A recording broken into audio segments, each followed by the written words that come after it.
नमस्कार, मैं साधु सर साधु study centre के इस ऑनलाइन पोर्टल पर आप सबका जो है बहुत बहुत स्वागत करता हूं। तो जैसा कि हम लोग क्लास 10 का फिजिक्स जो है पढ़ रहे हैं और क्लास 10 के फिजिक्स में जो है फर्स्ट चैप्टर प्रकाश का परावर्तन जो है चल रहा है। तो प्रकाश के परावर्तन का आज जो है तीसरा लेक्चर है। तो चले तीसरा लेक्चर में जो है हम लोग जो है किन किन टॉपिक को जो है कवर करने वाले हैं, सबसे पहले मैं आपको जो है बता देता हूँ। तो आज हम लोग देखेंगे जो है कि प्रतिबिंब जो है किसे कहा जाता है, वास्तविक प्रतिबिंब जो है किसे कहते हैं, काल्पनिक प्रतिबिंब किसे कहते हैं, समतल दर्पण द्वारा प्रतिबिंब जो है कैसे बनता है, उसके बाद पार्श्व परिवर्तन क्या होता है, समतल दर्पण द्वारा बने प्रतिबिंब की क्या क्या विशेषताएं होती है और वक्र सतहों से परावर्तन। तो इतने टॉपिक को आज हम लोग जो है कवर करने वाले हैं इस वीडियो में जो है। तो चले हम शुरू करते हैं जो है। इसके पहले यदि आप हमारे चैनल पर जो है नए हैं तो आप हमारे चैनल को सब्सक्राइब कर लें और बेल आइकन की घंटी को क्लिक कर लें ताकि कोई भी वीडियो यदि मैं अपलोड करूं तो सबसे पहले आपको जो है नोटिफिकेशन मिले। तो ये जैसा कि तीसरा लेक्चर है, इसके पहले जो है 2 लेक्चर मैंने अपलोड कर चुका हूं। यदि आप उस वीडियो को नहीं देखे हैं तो प्ले लिस्ट में जाकर जो है वीडियो आप देख लें ताकि कोई भी जानकारी अधूरा ना रह सके जो है। तो चले हम बात करेंगे जो है यहाँ पर प्रतिबिंब के बारे में। प्रतिबिंब का मतलब होता है फोटो। प्रतिबिंब मतलब फोटो।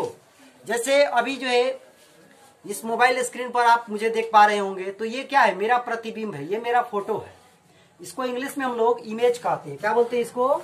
इमेज कहते हैं, इमेज कहा जाता है। ठीक, तो प्रतिबिंब का एक्चुअल परिभाषा जो है क्या हम लोग देंगे जो है, कहेंगे कि किसी बिंदु स्रोत से आती प्रकाश की किरणें, किसी बिंदु स्रोत से आती प्रकाश की किरणें दर्पण से परावर्तन के बाद जिस बिंदु पर मिलती है या मिलती हुई प्रतीत होती है तो उसे उसका जो है हम लोग प्रतिबिंब कहते हैं। क्या इसका मतलब हुआ जी? किसी बिंदु स्रोत से आ रही प्रकाश की किरण, मान लीजिए कि यहाँ कोई बिंदु स्रोत है, यहां से कोई प्रकाश की किरण जो है मान लिया जाए कि ये यहां पर आ रही है और यहां पर कोई सतह ऐसे है, ऐसे कोई सतह है, ये प्लेन कोई सतह है।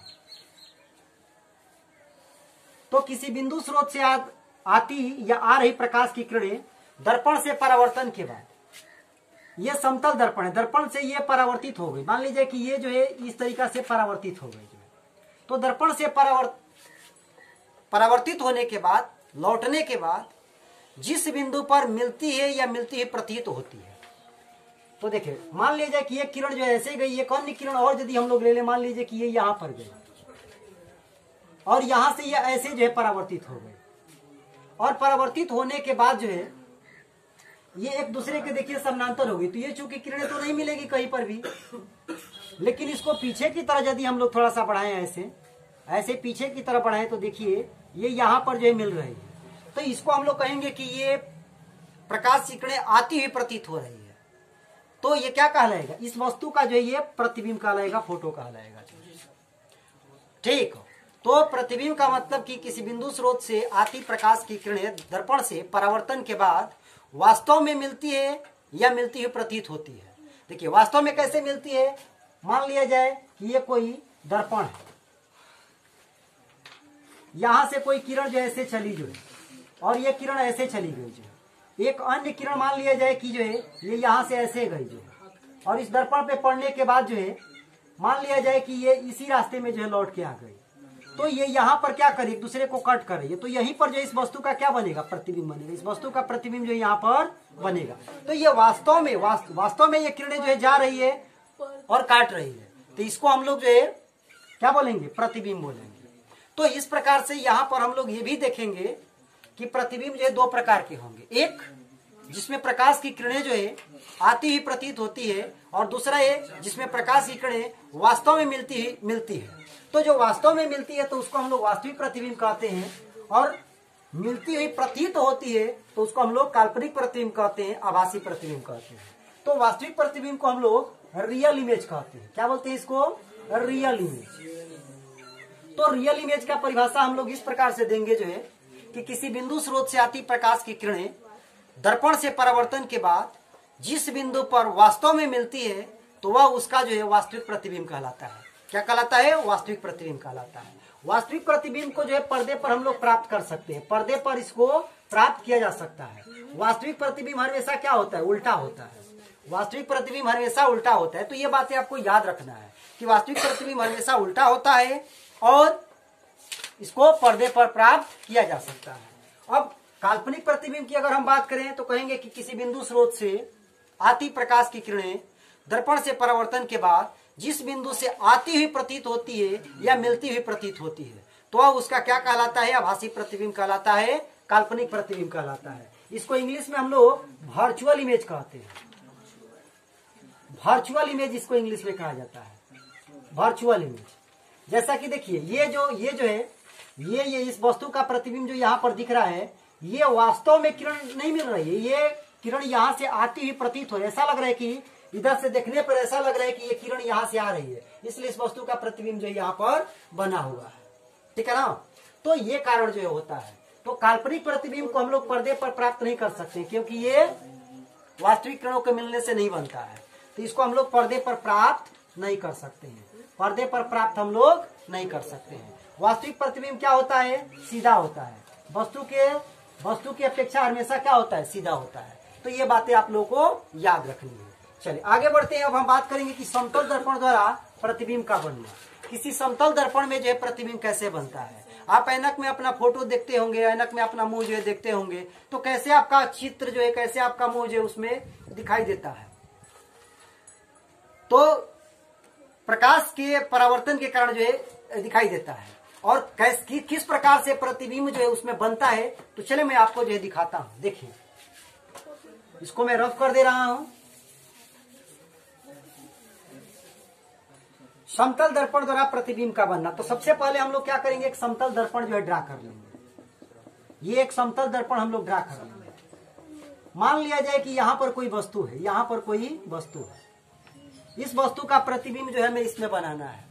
तो हम लोग क्या करेंगे कि यहाँ से जो है किरण ऐसे इस पर आपतित करेंगे। वैसे इस वस्तु से बहुत सारी किरणें निकल रही होंगी, लेकिन एक किरण यहाँ से हम इस पे आपतित करेंगे तो प्रकाश के परावर्तन के नियम का पालन करते हुए किरण जो इधर चली जाएगी। एक अन्य किरण इसी वस्तु से इस सतह के लंबवत हम लोग जो इस पर आपतित करेंगे, लंबवत डालेंगे। तो आपको पता है कि कोई भी किरण यदि किसी सतह पर लंबवत पड़ती है तो वह उसी रास्ते में क्या होती है? लौट जाती है। तो जैसे आएगी वैसे ही लौट जाएगी। तो ये लौट के इधर चली गई, तो ये किरण जो इधर चली गई और ये किरण जो इधर चली गई, तो ये किरण कहीं कितना भी दूर हम लोग बढ़ा दे, कितना भी दूर आगे लेकर चले जाएं, ये मिलने की संभावना नहीं है, मिलने की संभावना नहीं है। लेकिन इसको यदि हम लोग पीछे की तरफ बढ़ाएं, ऐसे डॉटेड लाइन, आभासी प्रतिबिंब को डॉटेड लाइन से प्रदर्शित किया जाता है, ऐसे पीछे की तरफ जो है बढ़ाएं, तो ये यहाँ पर जो मिलती हुई प्रतीत होगी। वास्तव में यहाँ नहीं मिलती है, मिलती हुई प्रतीत होगी। बच में रहिए, मिलती हुई प्रतीत होगी। तो इस वस्तु का प्रतिबिंब जो है यहाँ पर बन जाएगा। और जितना बड़ा वस्तु होती है उतना ही बड़ा जो है प्रतिबिंब बनता है। और इस दर्पण से जितना दूर वस्तु होती है, जितने दूर पर उतना ही दूर पर जो है प्रतिबिंब दर्पण में बनता है। जितना आगे यह वस्तु होगी उतना ही पीछे इसमें प्रतिबिंब बनता है। प्रतिबिंब दूरी, वस्तु दूरी हमेशा इसमें प्रतिबिंब दूरी के क्या होता है? बराबर होता है। तो इस प्रकार से किसी समतल दर्पण में जो है प्रतिबिंब बनता है। यहाँ पर ऐसे हम लोग थोड़ा अविलंब वगैरह भी ड्रा कर लेंगे, यहाँ पर आई दिखा लेंगे, यहाँ पर हम लोग आर दिखा लेंगे। तो समतल दर्पण द्वारा प्रतिबिंब का बनना, तो समतल दर्पण द्वारा प्रतिबिंब जो है इस प्रकार से बनता है। और यहाँ पर मान लीजिए कि आपका चेहरा है, तो ये चेहरा आपको जो है यहाँ पर दिखाई देगा। और जैसा कि आप ऐनक में देखे भी होंगे कि जितने दूर आप दर्पण से खुद को रखते हैं उतने ही भीतर उसमें प्रतिबिंब जो है बनता है, उतने ही भीतर उसमें क्या बनता है? प्रतिबिंब जो है बनता है। तो यही कारण है। चलिए आगे हम बात करेंगे पार्श्व परिवर्तन की। पार्श्व परिवर्तन क्या होता है? देखिए पार्श्व परिवर्तन का मतलब यह है कि बहुत सारी चीजें हम लोग देखते हैं कि वो उल्टा दिखाई देता है। कैसा दिखाई देता है? उल्टा दिखाई देता है। जैसे आप आर अक्षर को यदि दर्पण में देखेंगे तो आर अक्षर जो है सीधा नहीं दिखाई देगा, वो उल्टा दिखाई देगा। या बहुत सारा चीज को जब आप दर्पण में देखते हैं तो वो सीधा नहीं दिखाई देता है, उल्टा दिखाई देता है जो है। तो इसका कारण क्या होता है? जैसे कि आप फेसबुक पर जो है लाइव आ जाए और फ्रंट कैमरा से यदि आप लाइव आ जाए और कोई भी चीज यदि आप बोर्ड पे लिखेंगे तो सब कुछ उल्टा दिखाई देगा जो है। तो ये ऐसा क्यों होता है? ऐसा जो है पार्श्व परिवर्तन के कारण होता है, लेटरल इन्वर्जन के कारण जो होता है। तो पार्श्व परिवर्तन का मतलब ये हुआ कि जब हम अपने ही प्रतिबिंब को किसी दर्पण में देखते हैं तो पाते हैं कि हम लोग जब अपना दाहिना हाथ उठाते हैं तो ऐसा लगता है कि प्रतिबिंब का बायां हाथ उठ रहा है। तो इस घटना को हम लोग पार्श्व परिवर्तन कहते हैं। इसको थोड़ा सा ढंग से यदि और हम लोग परिभाषित करें तो कहेंगे कि वस्तु का दाहिना भाग प्रतिबिंब का बायां भाग प्रतीत होता है और वस्तु का बायां भाग प्रतिबिंब का दायां भाग प्रतीत होता है। तो इसे ही हम लोग क्या बोलते हैं, पार्श्व परिवर्तन कहते हैं, लेटरल इन्वर्जन कहते हैं। और जैसा कि आप लोग देखे होंगे कि जो एम्बुलेंस है, एम्बुलेंस जो लिखा रहता है गाड़ी पर, जो एम्बुलेंस गाड़ी होती है उस पे एम्बुलेंस जो है वो बिल्कुल सही नहीं लिखा रहता है। कई सारे अक्षर को जो है टेढ़ा मेढ़ा करके, मतलब कि उल्टा करके लिखा रहता है। तो उल्टा क्यों लिखा जाता है? उसका कारण ये है कि जब उसका प्रतिबिंब बनेगा सामने वाली गाड़ी के शीशा में, तो वह जो अक्षर है वो सीधा हो जाता है उसमें। और यदि आप सीधा वहां पे लिखे रहेंगे जो है तो उसमें उल्टा हो जाएगा। तो आगे जो गाड़ी जा रही है तो उस गाड़ी में जो उसका चित्र बनेगा, जो फोटो बनेगा, जो है जो प्रतिबिंब बनेगा वह उल्टा बनेगा। तो वह व्यक्ति समझ नहीं पाएगा कि क्या लिखा हुआ है, तो समझ नहीं पाएगा तो साइड नहीं देगा जो है। तो यही कारण है कि एम्बुलेंस जो लिखा रहता है वो क्या उल्टा लिखा रहता है, ताकि उसका प्रतिबिंब जो है आगे की जो गाड़ी है उसमें सीधा बने और तब आसानी से उसको जो है साइड मिल सके जो है। तो ये पार्श्व परिवर्तन के कारण जो है ऐसा होता है। चलिए आगे हम बात करते हैं जो है कि समतल दर्पण द्वारा बने प्रतिबिंब की क्या क्या विशेषताएं होती है। तो समतल दर्पण द्वारा बने प्रतिबिंब की निम्नलिखित विशेषताएं हैं। पहला विशेषता हो गया कि दर्पण के सामने जितना सामने वस्तु होती है उतना ही पीछे उसका प्रतिबिंब बनता है। प्रतिबिंब कहाँ बनता है? तो दर्पण के पीछे बनता है। तो पहला जो है गुण ये हो गया कि प्रतिबिंब दर्पण के पीछे बनता है। दूसरा, दर्पण से जितना दूर पर वस्तु होती है उतना ही दूर पर जो है प्रतिबिंब बनता है। दर्पण से जितना दूर पर वस्तु होती है उतना ही दूर पर प्रतिबिंब बनता है। अर्थात वस्तु दूरी जो है वो बराबर होती है प्रतिबिंब दूरी की। वस्तु दूरी जो है वो बराबर होती है प्रतिबिंब दूरी की। और इसमें जो बना प्रतिबिंब होता है वो पार्श्विक रूप से उल्टा होता है और सीधा होता है। क्या बोलेंगे? पार्श्विक रूप से उल्टा होता है, पार्श्विक रूप से उल्टा कहेंगे। और इसमें आभासी प्रतिबिंब बनता है। और आभासी प्रतिबिंब जैसा कि हम लोग जानते हैं कि वो सीधा होता है। तो आभासी प्रतिबिंब होता है और सीधा होता है, लेकिन पार्श्विक रूप से जो है उल्टा होता है। तो ये समतल दर्पण की जो है विशेषताएं हो गई जो है। अब हम आगे बात करते हैं कि वक्र सतह से परावर्तन, वक्र सतहों से परावर्तन। देखिए अभी हम लोगों ने जो है देखा कि समतल सतह से जो है प्रकाश का परावर्तन होता है। तो क्या केवल समतल सतह से ही प्रकाश का परावर्तन होता है? तो इसका जवाब हुआ कि नहीं, वक्र सतहों से भी जो है प्रकाश का परावर्तन होता है। जैसे आप एक चम्मच ले लें और चम्मच में यदि आप ऐसे अपना चेहरा जो है देखें चम्मच में, तो चम्मच में आपका चेहरा जो है दिखाई देगा। फिर चम्मच को ऐसे पलट ले, ऐसे पलट ले, और तब फिर अपना चेहरा देखें तो भी आपको दिखाई देगा।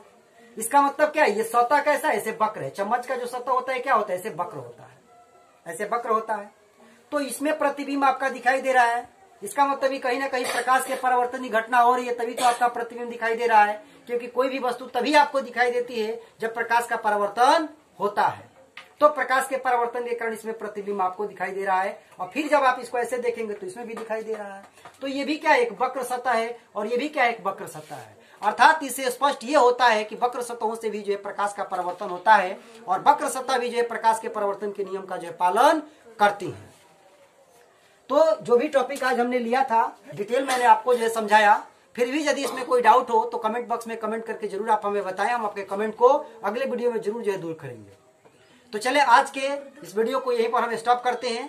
और ये जैसा कि तीसरा लेक्चर था, कल जो है मैं चौथा लेक्चर जो है लेकर आऊंगा और इसी तरीका से मजेदार तरीका से आपको जो है समझाऊंगा। और यदि आप हमारे चैनल पर नए हैं तो आप हमारे चैनल को सब्सक्राइब कर लें और बेल आइकन की घंटी को क्लिक कर लें, ताकि कोई भी वीडियो मैं अपलोड करूं तो सबसे पहले नोटिफिकेशन जो आपको मिले। तो चले इसी के साथ आज के वीडियो को करते हैं समापन। So thank you very much and all the best.